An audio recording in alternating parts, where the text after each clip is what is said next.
धर्मशाला से आपको बता दें, हिमाचल विधानसभा के बाहर लगे खालिस्तानी झंडे। जी हां, खालिस्तानी झंडे जो हैं वो लगाए गए हैं। तो धर्मशाला स्थित विधानसभा के बाहर ये जो झंडे हैं खालिस्तानी वो लगाए गए हैं। इस वक्त ये बड़े खबर विधानसभा के मेन गेट पर ये तस्वीरें हम आपको दिखा रहे हैं। मेन गेट पर ये खालिस्तानी जो झंडे हैं वो लगाए गए हैं। ये तस्वीरें भी सामने आई हैं। तो 26 मार्च को खुफिया विभाग ने अलर्ट किया था। आतंकी पन्नू ने झंडा लगाने की धमकी दी थी और ठीक वैसा ही हुआ है। सीएम जयराम ठाकुर को धमकी के बाद हिमाचल में अलर्ट जो है वो जारी कर दिया गया। इस वक्त की बड़ी खबर, अलर्ट के बावजूद विधानसभा के बाहर जो झंडे हैं वो यहां पर लगे दिखे। इस वक्त की बड़ी खबर, 26 आतंकी पन्नू ने झंडा लगाने की धमकी दी थी। सीएम जयराम ठाकुर को आतंकी पन्नू ने ये धमकी दी थी और फिलहाल आपको ये तस्वीरें हम दिखा रहे हैं। धमकी के बाद हिमाचल में अलर्ट जारी कर दिया गया है और अलर्ट के बावजूद विधानसभा के बाहर दीवारों पर आप देख सकते हैं खालिस्तानी जो झंडे हैं वो यहां पर चस्पा किए गए हैं।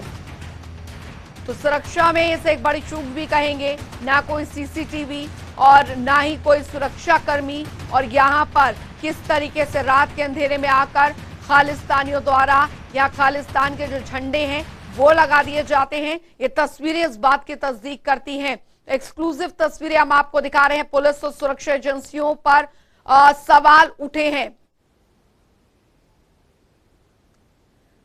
विशाल नेहरिया हमारे साथ विधायक धर्मशाला इस बीच जुड़ गए हैं। स्वागत है सर आपका जनता टीवी पर।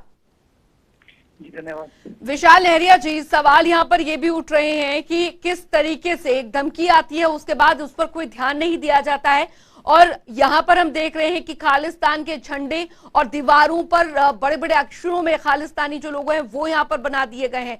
इसे सुरक्षा में चूक नहीं तो और क्या कहेंगे?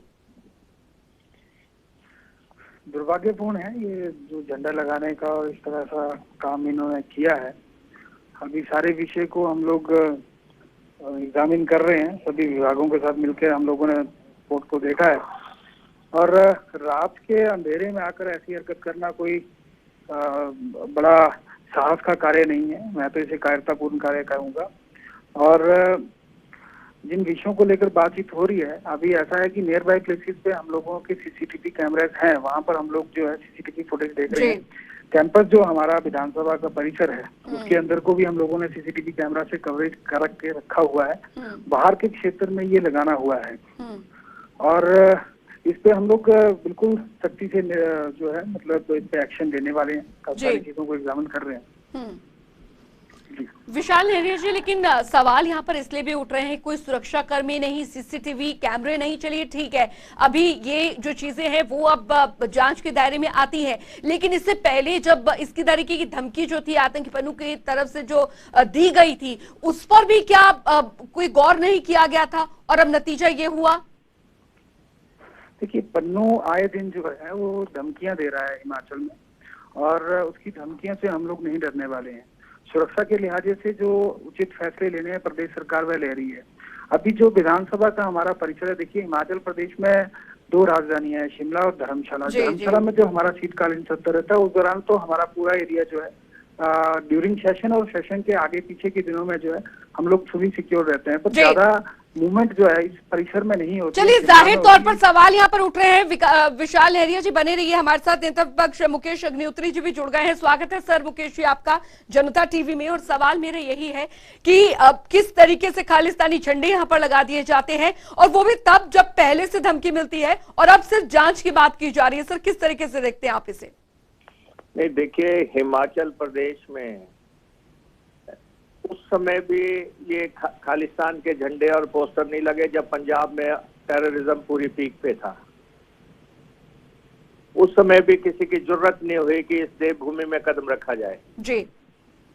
और अगर आज ये हुआ है और जैसा आपने कहा कि प्रदेश सरकार को मालूम था कि लगातार थ्रेट्स मिल रही हैं, तो जो है ये जो इम्पोर्टेंट इंस्टीट्यूशंस हैं इनकी रक्षा तो करनी चाहिए प्रॉपर। अगर ये जो हिमाचल प्रदेश विधानसभा है, हिमाचल ये शिमला धर्मशाला की विधानसभा है या हमारे सचिवालय है या दूसरे अदारे हैं, प्रॉपर सुरक्षा तो जो है शिमला विधानसभा में भी नहीं है जो हमारी मेन विधानसभा है। जी। और ये हालांकि हिमाचल के लोग राष्ट्रभक्त हैं, हिमाचल के लोग देशभक्त हैं, ऐसी ताकतों का हिमाचल प्रदेश की जनता मुंह तोड़ जवाब देगी जी। और इसमें सरकारों का मसला नहीं है, ये कांग्रेस और बीजेपी का सवाल नहीं है। ये सवाल जो है देश की एकता और अखंडता को बरकरार रखने का सवाल है। जब से पड़ोसी सूबा में एक सत्ता परिवर्तन हुआ है तब से ऐसी ताकतें सिर उठाने लगी हैं और ऐसे ही उन्हीं सरकारों के जो मोरीदारे हैं वो ट्वीट करके कह रहे हैं भाई आप लोगों की तो ये देन हो गई है आप लोग, लेकिन ये है कि जी मेरा सरकार से आग्रह है कि जिसने भी यहाँ से उठाने की कोशिश की है ऐसे आदमी को उनको रौन दिया जाए और बिल्कुल फास्टेस्ट कार्रवाई की जानी चाहिए। बिल्कुल फास्टेस्ट कार्रवाई की जानी चाहिए। बहुत बहुत शुक्रिया मुकेश अग्निहोत्री जी आपका, विशाल नेहरिया जी आपका भी इस तमाम चर्चा के लिए।